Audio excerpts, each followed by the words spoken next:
Just the other day, I was scrolling Facebook and I came across a post looking for health experts for a podcast. One topic the host suggested was debunk the myth of calories in versus calories out for women. First of all, what myth? Because even though I too was once led to believe that calories don't matter, after regaining 50 of the 100 pounds I lost with keto, I can assure you that calories definitely matter. As a former yo-yo dieter, I am no stranger to counting calories. In fact, I've been logging what I eat for so long that I can look at any plate and give you an accurate count of how many calories it has. But one thing I learned is that only counting calories won't help you reach your fat loss goals.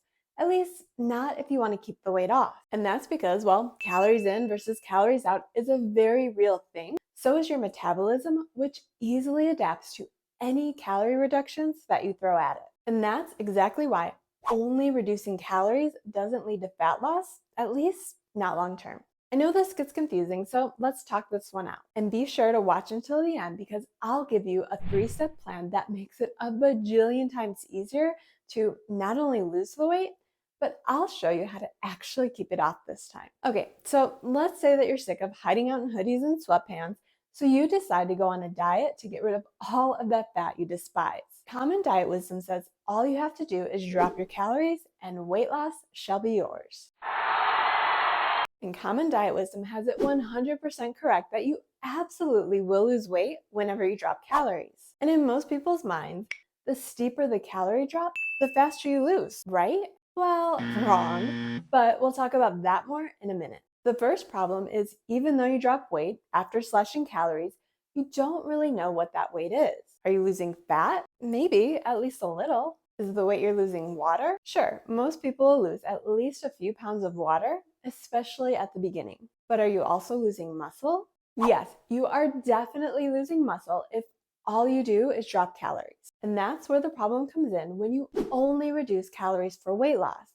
It's that you are losing weight, but losing weight isn't the same thing as losing fat. Let's pretend you just dropped 10 pounds on the scale. If all you did was drastically cut calories, then it's a pretty common scenario that maybe 5 or so of the pounds you lost maybe came from fat, while the other 5 pounds could have come from muscle, because you weren't doing anything to retain muscle while on a diet. When you lose 10 pounds and half of that comes from muscle, while it's true that you're a smaller version of yourself physically, you're also a fatter version of yourself because your body fat percentage just went up. And to make things worse, losing muscle means your metabolism just slowed down. So if you want to keep that scale moving down, the only way to keep losing is to keep dropping calories. But that's when the problem really snowballs. Because how long can you go before your body revolts and you find yourself face first in a huge plate of nachos? Then the scale shoots right back up, which at first is mostly water weight. But now that your metabolism is slower, you best believe that even more body fat is right behind. And the longer you follow these quick fix plans where you drastically drop calories in order to lose weight, the slower your metabolism gets, which means the harder weight loss gets. And that's the reason that 95% of people who lose a large amount of weight regain it all back within a few years. So if drastically cutting calories isn't the solution to lasting weight loss, then what is? After losing 100 pounds with keto and fasting, I thought I had it all figured out. I soon learned that as soon as my hormones decided that keto and fasting were way too stressful for my already stressed out body, that I really knew nothing. Because after all these plans stopped working, I decided the best way to get back into shape was to slash calories to 1,300 per day while adding in hours of intense cardio every week. And that plan literally left me spinning my wheels with a scale that only laughed at all of my hard work. It wasn't until I learned that drastically cutting calories while burning even more through intense exercise only slowed down my metabolism. And that's because cutting calories too low while forcing my body to burn even more with excessive cardio resulted in me losing valuable muscle. Plus, the more I stuck with this schedule of intense cardio, the more my body adapted, which means I was burning less on these machines over time, which resulted in a whole lot of hard work with less and less calories burned. So even though I thought I was putting in the hard work in order to burn fat, in reality, all my hard work was doing was making it even harder to lose weight. It wasn't until I learned 3 valuable lessons that I finally got back on track to a winning weight loss plan that actually works. The first lesson I learned is dropping calories so far below my maintenance calories was a big mistake. And that's because your body easily adapts to big calorie drops in order to prevent you from starving. Back when the threat of starvation was very real, our bodies had to adapt quickly in order to keep us alive.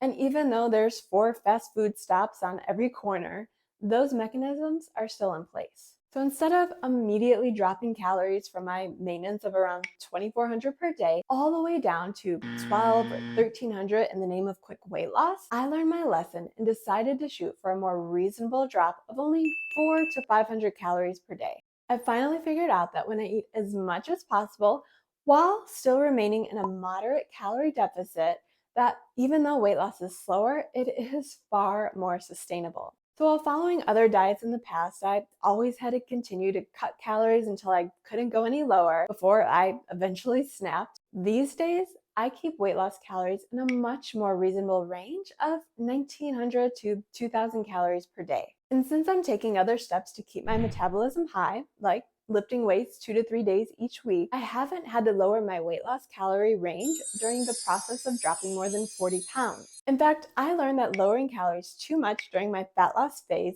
is a huge mistake since muscle tissue is expensive. And that's one of the first things that my body pares down whenever I drop calories too low. So keeping calories in a moderate range while ensuring that I get enough protein and also lifting 2 to 3 days each week helps me keep the muscle that I have while losing fat. So even though the scale moves a little bit slower, my fat loss plan is much more sustainable for years to come instead of following a plan that I could only keep up with for a few months before backsliding into old habits and regaining everything I just lost. And even though I quit most of the cardio that was stressing me out while making it harder to lose weight, that doesn't mean that I quit moving, because moving more is an important factor of losing fat. But instead of living my life on cardio machines with diminishing returns, these days I'm more active in other ways, like keeping my house a little bit less cluttered, or by getting out for more relaxing walks during the day. I found focusing on these 3 big rocks for a fat loss plan that works helps me get much better results with way less effort. Of course, that doesn't mean that I didn't have any hiccups along my 40-pound weight loss journey. Check out this video next, where you'll learn the 5 huge fat loss mistakes I made so that way you don't make them too.